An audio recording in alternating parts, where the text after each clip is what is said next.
टूट गया नरेंद्र मोदी और अमित शाह का घमंड। योगी का बड़ा हिंदू नेता होने का भ्रम हुआ खत्म। हिंदू मुस्लिम से भी मोदी का नहीं बना काम। यूपी में राम नाम भी नहीं आया काम। अब की बार 400 पार, भाजपा का यह नारा फेल हो गया है। हालांकि एग्जिट पोल में बीजेपी का 400 पार का सपना सच होता दिखा था। पिछले 2 लोकसभा चुनाव में आए नतीजे को देखे तो इस चुनाव में भाजपा को मुंह की खानी पड़ी है। आलम यह है कि जिस अयोध्या में राम मंदिर को लेकर बीजेपी ने इतना प्रचार प्रसार किया, वहां से 3 बार के सांसद रहे बीजेपी के लल्लू सिंह को सपा ने हरा दिया है। सभी एग्जिट पोल ने यूपी में बीजेपी को करीब 70 सीटें दिलाई थी, लेकिन रिजल्ट बिल्कुल अलग दिखा।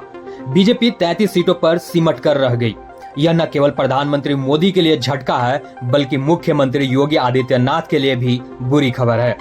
जब पीएम मोदी ने 400 पार का नारा दिया था तो बीजेपी की हसरत यही थी कि वह उत्तर प्रदेश से अधिकतम सीटें जीते, लेकिन ऐसा नहीं हुआ।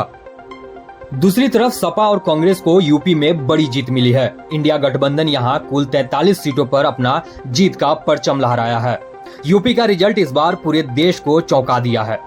इसी का नतीजा है कि बीजेपी पूर्ण बहुमत हासिल नहीं कर पाई। आपको बता दें कि 543 सीटों वाली लोकसभा में बीजेपी को पूर्ण बहुमत के लिए 272 सीटें चाहिए थी, लेकिन इस बार पार्टी 240 सीटों पर सिमट गई। पिछले लोकसभा में बीजेपी को 303 सीटों पर जीत मिली थी। वहीं इस बार समाजवादी पार्टी तीसरी सबसे बड़ी पार्टी बनकर उभरी है। सपा ने यूपी में 62 सीटों पर उम्मीदवार उतारे थे और कांग्रेस ने 17 सीटों पर चुनाव लड़ा था। सपा 62 में से 37 सीटें जीती और कांग्रेस ने 17 में से 6 सीटों पर जीत दर्ज किया है। वहीं 2019 के आम चुनाव में बीजेपी को यूपी में 62 सीटें मिली थी। बीएसपी को 10 सीटें मिली थी। हालांकि इस बार मायावती की पार्टी का खाता भी नहीं खुला है। पिछले चुनाव में समाजवादी पार्टी महज 5 सीटों पर सिमट गई थी और कांग्रेस को 1 सीट पर जीत मिली थी, लेकिन इस बार उत्तर प्रदेश में बीजेपी 2019 नहीं दोहरा पाई। उत्तर प्रदेश एक ऐसा राज्य है जहां से सत्ता और विपक्ष दोनों की अहम हस्तियां मैदान में थीं। समाजवादी पार्टी और कांग्रेस ने आर्थिक तंगी, खेती किसानी और संविधान को कमजोर करने का मुद्दा जोर शोर से उठाया था। इनका आरोप था कि बीजेपी आरक्षण खत्म करना चाहती है। इसके साथ ही राहुल गांधी ने भारतीय सेना में भर्ती के लिए अग्निवीर स्कीम पर भी सवाल उठाए थे। अगर देखें तो विपक्षी पार्टियां लोगों को ये समझाने में कामयाब रहीं कि मोदी और मजबूत हुए तो संविधान खतरे में पड़ जाएगा। वहीं देखें तो बीजेपी का यूपी में 33 सीटों पर सिमटने का असर योगी पर भी पड़ेगा। अमित शाह और नरेंद्र मोदी अगर चाहें तो इस हार का ठिकारा योगी पर फोड़ सकते हैं और उन्हें सीएम की कुर्सी से हटा सकते हैं। नरेंद्र मोदी यूपी में जिस शिखर तक पहुंच गए थे, वहां से अब उनका उतरना शुरू हो गया है। इस बार बनारस से पीएम मोदी को जीत तो मिली है, लेकिन ये वैसी जीत नहीं है जैसी उम्मीद की जा रही थी। इस बार मोदी लगभग 1.5 लाख वोट से ही जीत पाए। 2019 में करीब 4,80,000 वोट से उन्हें जीत मिली थी। चुनावी नतीजे को देखें तो इस बार यूपी में पीएम मोदी और अमित शाह के घमंड को लोगों ने नकार दिया है। अमेठी में स्मृति ईरानी की हार तो सीधे सीधे मोदी की हार है। राहुल गांधी ने स्मृति ईरानी को बिल्कुल मोदी के शैली में ही हरवाया है। राहुल की यह अच्छी रणनीति थी कि स्मृति ईरानी को हराएंगे, लेकिन किसी छोटे कार्यकर्ता से। 2019 में बीजेपी ने राहुल गांधी को जब स्मृति ईरानी से हरवाया था तो एक संदेश गया था कि नेहरू गांधी परिवार के वारिस को बीजेपी के एक आम नेता ने उनके गढ़ में जाकर हरा दिया।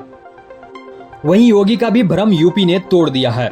योगी को लगता था कि यूपी में उनसे बड़ा कोई नेता नहीं है और हिंदुत्व के सामने कोई टिकेगा नहीं, लेकिन चुनावी नतीजे ने इसे भी गलत साबित कर दिया।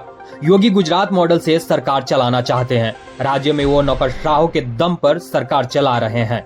उन्हें जनता और पार्टी कार्यकर्ता से ज्यादा पुलिस पर भरोसा है, लेकिन चुनावी रिजल्ट ने दिखा दिया कि भारत के लोग तानाशाही पसंद नहीं करते हैं। दूसरी तरफ देखें तो सपा इस बार बहुत मजबूती से सामने आई है।